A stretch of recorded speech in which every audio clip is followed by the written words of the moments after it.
उनके मदरसों में जब जाएंगे तो क्या पढ़ाया जाता है, क्या सिखाया जाता है, आपको दूर से ऐसा लगता है कि बम बनाना ही सिखाया जा रहा है।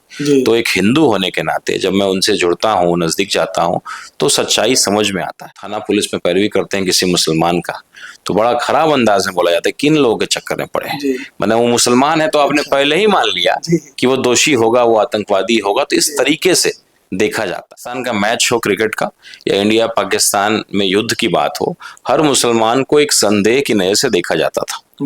पूर्व सांसद जो थी शिवहर की, उन्होंने एक बार ढाका को मिनी पाकिस्तान कहा था। हजारों लोग जो वहां उपस्थित थे, वहां से पाकिस्तान मुर्दाबाद और हिंदुस्तान जिंदाबाद का नारा लगा और बैरिस्टर असदुद्दीन ओवैसी साहब ने जिहाद का सही मतलब बताया और ये बताया कि ठीक है, वक्फ बोर्ड जैसे मुद्दे अगर होंगे तो हम लोग काला झंडा उठाएंगे, विरोध करेंगे लोकतांत्रिक अंदाज में, लेकिन जब देश के दुश्मनों से लड़ने की बात आएगी तो हम काला झंडा छोड़ करके तिरंगा थामेंगे और पूरा हिंदू मुसलमान एक होकर के देश के साथ खड़ा हो जाएगा। AIMIM के वरीय नेता राणा रंजीत जी है।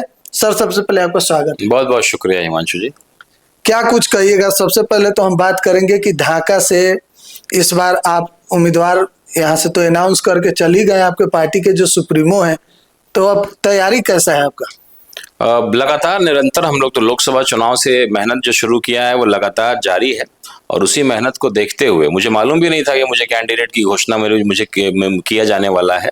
और चूंकि शिवहर संसदीय क्षेत्र से चुनाव लड़े थे और लगातार हम लोग पूरे क्षेत्र में 6 विधानसभा में काम कर रहे थे और हमारे राष्ट्रीय अध्यक्ष जी को अच्छा लगा या उन्होंने निर्णय दे दिया तो हम लोग सिपाही के रूप में अब वहाँ और जोर शोर से तैयारी कर रहे हैं।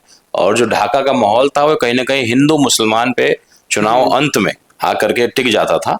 तो एक बेहतरीन, एक खूबसूरत जो है राणा रंजीत एक हिंदू नेता के रूप में एक है और ओवैसी साहब की पार्टी को सो कॉल्ड कहा जाता था कि एक मुसलमान की पार्टी, हालांकि पाकिस्तान के स्टैंड पे जिस तरीके से ओवैसी साहब ने बोला है उसके बाद हिंदू समाज के तमाम ऐसे लोग ओवैसी साहब को बहुत सम्मान की नजर से देखना शुरू कर दिया है कि सच्चे राष्ट्रवादी के रूप में है।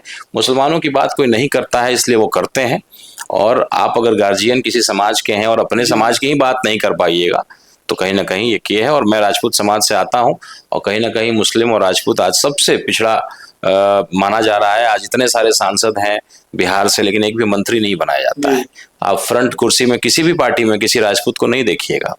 तो कहीं ना कहीं हम लोग एक नया समीकरण तलाशने का प्रयास कर रहे हैं और मेहनत जारी है। और ढाका में एक मुसलमान की पार्टी से एक हिंदू नेता लड़ रहा है तो निश्चित रूप से इस बार मुद्दा ढाका विधानसभा में विकास का होगा, वहां की समस्याओं का होगा, हिंदू मुसलमान का मुद्दा नहीं होगा। जी अच्छा, इस बार जो इंडिया और पाकिस्तान के बीच में जो सीज फायर हुआ उसके बाद चर्चा में असदुद्दीन ओवैसी भी आ गए थे और एक आपका भी वीडियो उस समय वायरल हुआ था जिसमें आप कह रहे थे कि ओवैसी साहब को अगर 15 मिनट के लिए अगर इस गृह मंत्री बना दिया जाए। देखिए, इंडिया पाकिस्तान का मैच हो क्रिकेट का या इंडिया पाकिस्तान में युद्ध की बात हो, हर मुसलमान को एक संदेह की नजर से देखा जाता था। पूर्व सांसद जो थी शिवहर की, उन्होंने एक बार ढाका को मिनी पाकिस्तान कहा था। तो ढाका की जनता का यह तौहीन था, उनकी बेइज्जती थी, उनको अपमानित करने का काम किया था। उस अपमान को हम लोगों ने सम्मान में बदलने का काम किया। हजारों लोग जो वहां उपस्थित थे, वहां से पाकिस्तान मुर्दाबाद और हिंदुस्तान जिंदाबाद का नारा लगा और बैरिस्टर असदुद्दीन ओवैसी साहब ने जिहाद का सही मतलब बताया और ये बताया कि ठीक है, वक्फ बोर्ड जैसे मुद्दे अगर होंगे तो हम लोग काला झंडा उठाएंगे, विरोध करेंगे लोकतांत्रिक अंदाज में, लेकिन जब देश के दुश्मनों से लड़ने की बात आएगी तो हम काला झंडा छोड़ करके तिरंगा थामेंगे और पूरा हिंदू मुसलमान एक होकर के देश के साथ खड़ा हो जाएगा। वही काम हम लोगों ने किया। लेकिन दुख की बात थी कि प्रधानमंत्री जी ने अमेरिका के राष्ट्रपति के कहने पे उन्होंने सीज फायर या जो है युद्ध को रोका। तो ये कहीं से थोड़ा सा हम लोग को तकलीफदायक था, लेकिन चलिए, पूरा देश एक था और एक रहेगा। एक एक मुसलमान, हिंदू सब एक होकर के जब देश के दुश्मनों से लड़ने की बात आएगी तो ढाका को जो है, जो अपमान था, उसको हम लोगों ने खत्म किया और पूरा एक संदेश दिया कि एक एक मुसलमान उतना ही हिंदुस्तानी है और देश के लिए खून बहाने के लिए उतना ही तैयार रहता था और रहता रहेगा। अच्छा, मानते हैं अभी भी गांव के तरफ लोग कहते हैं कि ढाका मिनी पाकिस्तान, इसको आप देखिए, आप जब उनके नजदीक जाइएगा तब आपको शायद चीजें मालूम चलेंगी। दूर से देख करके, चूंकि एक पार्टी ऐसी है जिसका प्रोपेगेंडा है कि हिंदू मुसलमान चलाते रहिए और दुकानदारी करते रहिए, फिर वोट मांगने के लिए विकास की बात नहीं होगी, रोजगार की बात नहीं होगी, अस्पताल की कुव्यवस्था की बात नहीं होगी, सड़कों की कुव्यवस्था की बात नहीं होगी, हिंदू मुसलमान करिए और राजनीति करते रहिए। तो एक पार्टी का प्रोपेगेंडा लंबे टाइम से चल रहा है। इस बीमारी से कई लोग ग्रसित भी हो गए हैं। तो जो आप मिनी पाकिस्तान और मुसलमान को लेकर के जो आप गलत बातें कहते रहते हैं, आप उनके मदरसों में जब जाएंगे तो क्या पढ़ाया जाता है, क्या सिखाया जाता है, आपको दूर से ऐसा लगता है कि बम बनाना ही सिखाया जा रहा है। तो एक हिंदू होने के नाते जब मैं उनसे जुड़ता हूँ, नजदीक जाता हूँ, तो सच्चाई समझ में आता है। आज हम लोग थाना पुलिस में पैरवी करते हैं किसी मुसलमान का, तो बड़ा खराब अंदाज में बोला जाता है किन लोगों के चक्कर में पड़े। मैंने वो मुसलमान है तो आपने पहले ही मान लिया कि वो दोषी होगा, वो आतंकवादी होगा। तो इस तरीके से देखा जाता है।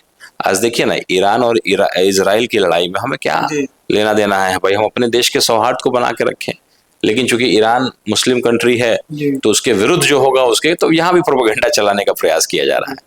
तो जो है हम लोगों ने जो है जाकर के और हिंदू मुस्लिम सौहार्द को और बेहतर बनाने का प्रयास कर रहे हैं। एक पार्टी ने जो माहौल को खराब किया है, हमारे जैसे पढ़े लिखे हिंदू, हम लोग किसी पार्टी के सर्टिफाइड हिंदू नहीं है, हम लोग सही को सही और गलत को गलत बोलते हैं।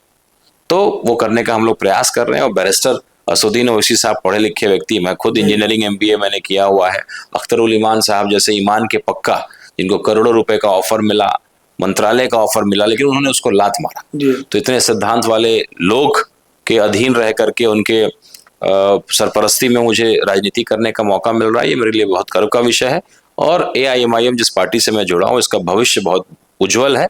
जिस तरीके से अब सभी समाज के लोग लगातार जुड़ रहे हैं, तो आप देखिएगा एक नया समीकरण जो MY के दम पे RJD अपने आप को दिखाती है, अब ये MY बदल करके एक नया समीकरण, जिसमें खास करके सभी समाज को लेते हुए मुख्यतः दलित समाज, मुस्लिम समाज और फॉरवर्ड समाज, इसको लेकर के हम लोग चलने जा रहे हैं। एक नया समीकरण, क्योंकि इतने लंबे टाइम तक मुख्यमंत्री की कुर्सी पे एक ही समाज के लोग बैठे हुए थे, चाहे वो लालू जी रहे या नीतीश जी रहे। तो दलित को भी मौका मिलना चाहिए, फॉरवर्ड को भी मौका मिलना चाहिए, मुस्लिम को भी मौका मिलना चाहिए, चीजें बदलती रहनी चाहिए। यही मुहिम हम लोग